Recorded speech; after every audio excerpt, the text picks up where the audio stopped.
the event and for all of you who've taken time off to be here.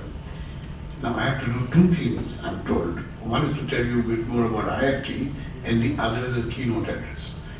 Now, difficult to do both the things, so I'll spend maybe 2-3 minutes on a bit more about IIFT and then maybe a small keynote address. Is that okay? Okay. Now, as far as IIFT is concerned, a lot of things are changing. For example, I am the first academic ever to be appointed in IIFT as a director. It's always been, and there's a certain purpose to it. They want it to become, it's also a university. So it has to broaden and not just remain an institute where people come, get a management degree and leave. There is a research component, there's a teaching component, and then there is also a training component. So we're trying to raise the research component to a much higher level, maybe have a couple of new finance-related courses. The other thing I'm trying to do, I want to raise the profile of the finances, not just only trade. How do you trade today without finance? And what is the meaning of trade without finance? And wherever there's trade, there's a banker, right? Can the banker be far behind if trade comes? So that's what we're trying to also raise the focus on trade and finance. Now, as Venkat very kindly said, it is the premier institution and the only management program which focuses on trade. You know, many of the other management institutes don't really focus only on trade, but we've sort of made that niche area. And that is why we actually conduct our own examinations and don't go into the CAT exam of the management institutions, because we do try to make it clear to the students that you are coming here and you're going to get a very specialized management. You will have no elements of marketing, but everything is in relation to the issue of trade. This year we've had 61,000 applicants, and the first thing I have to do is to figure out how we find place for all of them to sit in the examination. We've got to do that too. That's the next thing to do. Now, let me spend a few minutes on the keynote address. And let me at least point to the broad purpose of this. This is not simply saying IIFT is extremely well known field. We're not simply saying, look, here's the institute and we want our students to come and work for you. That isn't the objective. The objective is all that tomorrow you must do something to make sure all our students come to Singapore. I think the idea is to make you aware that there exists a very, very prominent institution in India called the Institute of Foreign Trade, which is much more than a management institute. It's also a very critical think tank for the Ministry of Commerce. And I've been part of these in the past. Believe me, crucial policy thinking on, in particular, issues like regional trading arrangements like ASEAN or the WTO, which was a multilateral agreement, do emanate from much of the technical inputs that we provide from in the IIFT.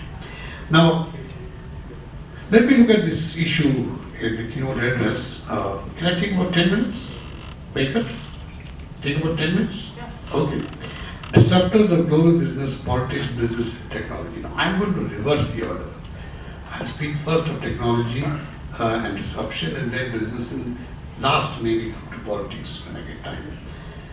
Now, the 20th century, second half, and this century has seen major disruptors. And one of the biggest disruptors, of course, is technology, which Sid and all will talk about much more than I would, compared to any other time in the history of civilization. And of course, there's a very famous economist who used to be in Harvard, Joseph Schumpeter, who wrote about this and said there is the dynamic movement of an economy based on what he called creative destruction. And the last part, which is the politics, is how do I handle creative destruction in a political democracy, and that's really the most difficult part. Now, technology has two features. It has very high obsolescence. You know, the time for which technology lasts is getting shorter and shorter. And the other thing is that it's working towards convergence. I'm going to spend a few minutes on this issue because I've been working with a colleague of mine in Columbia University for many years on the analytical framework, which is difficult to do. The problem with convergence is, not the problem, but what convergence does is, it saves on, it is necessary because you need to save on time. Let me spend 2 minutes on that. See, technology creates products. And for those who are economists, there are two sides to anything. There is the production side and there is the demand side, right? So technology works on the production side.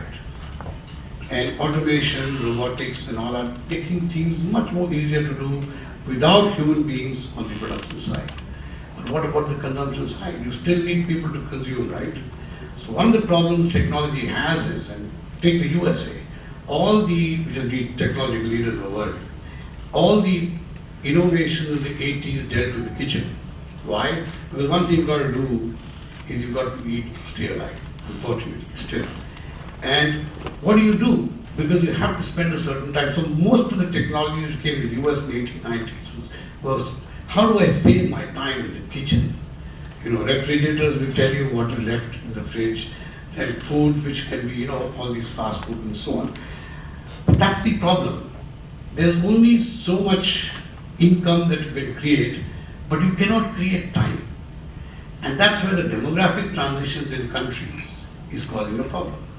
Because older people don't consume all that much, but they still do consume. And you have to have people to consume, to take there's only so many, what do you call them here? I don't know, we call them momos in India. I guess dim sum, there are only so many you can eat, right? You can't have 100. So there's a limit to consumption. Then what happens if technology creates products? Because every product consumption takes time. We all know what the production side, what about the time. That I think is the reason why we are stuck today, why from 2008 we have still not got out of this whole recession, because we've created through technology more and more innovative products, larger set of products. Technology allows you to have more than you had earlier at the same price. That's really what technology does. It doesn't really drive down prices.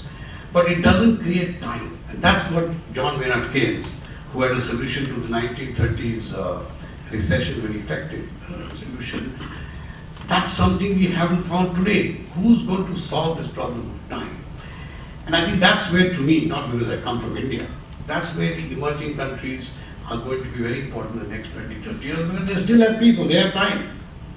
They are not running out of people.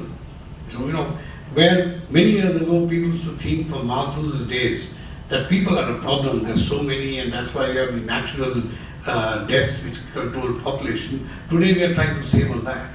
Because now suddenly you think of people from the consumption side. Because one thing so far we haven't done is created technology and robots which also create consumption. So I think that's where the emerging markets role becomes more and more. And I always tell people in India, look, as long as there are enough people, don't worry, just sit back, they'll come here.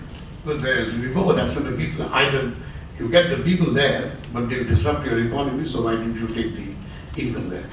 Okay, the other thing which I want to just quickly mention, which I think are very important part of trade, is the link between trade and technology. And I say this the following way. It's always, trade is something you learn in the economic school, right? Trade theories, those who are economists will learn about trade theories. And business is something that the companies do, the multinational companies. So international business, you learn the business schools, and economics, you learn trade theory. But today's world, where about 67% of world production is in companies, and trade is intra-firm trade, and that's why countries are worried about transfer pricing. What do?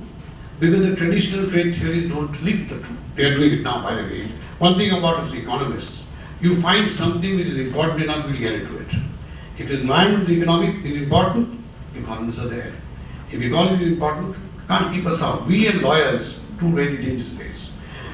Anyway, so the question is that technology has fragmented production to such an extent. There's no product made in a country. Name me a product which is made only in one country, none. The last experiment I know was Malaysia, which tried to create a car. Didn't work out too well. Now they're collaborating with Volkswagen, and there's one experiment in India which I will not talk about over here. So the question is, trade and companies and trade and foreign investment are inseparable. And that's what I please argue with the policymakers in India. You can't have two separate wings.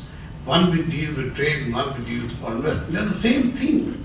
Foreign investment is just one more way of doing trade, within combining the aspects of commodity, services and and technology. That's all in one. So how do you do that? How do you separate? All countries treat these separately.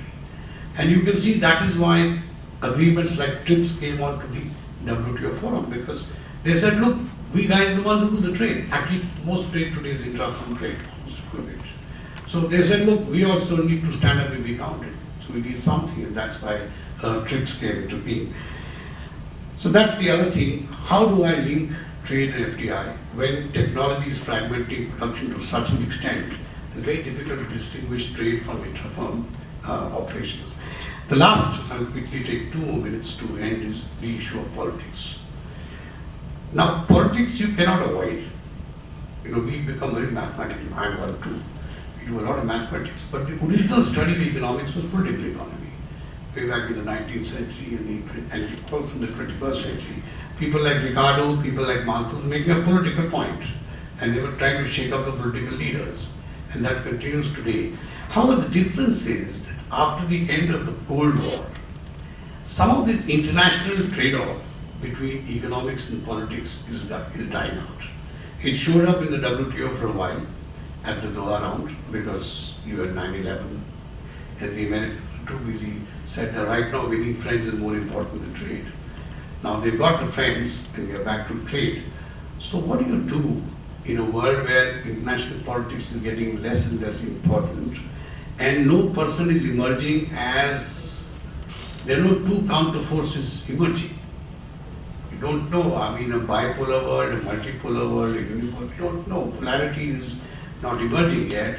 And that's where the RTAs are flourishing too, because everyone's sort of getting into some camp or the other, because so many things are happening. But the difference is, I think, that business is now moving faster than politics. And whichever kind of political system you operate in, you will find that business somehow finds a way. And I do believe that politics isn't as important internationally, talk about trade, today, as it was, let's say, 100 years back. But international politics is going to see change. So, well, that's all I want to say in this short address. And thank you once again for coming. And please remember, IIFT is not only a management institute, it's a university, it's also a major think tank for the government of India. And we hope you'll see more and more of our students. I couldn't believe when I was told there are over 150 only in a small place like Singapore. And one thing I did say to Venkat and the others is, let's create an alumni page. You don't know who's there. The one thing about the net is joins everyone. Everyone knows who's where. I'm still working on a web page where I suddenly found from friends from 1966 when I was in class 5 or 6 or something. It was a 66 page someone started. And I said, wait, let me see how many of them are still alive, and most of them are still alive and kicking. It was good news. But as I said, so let's start a page, but you guys take the initiative, we'll certainly follow up. Let's see. Thank you very much.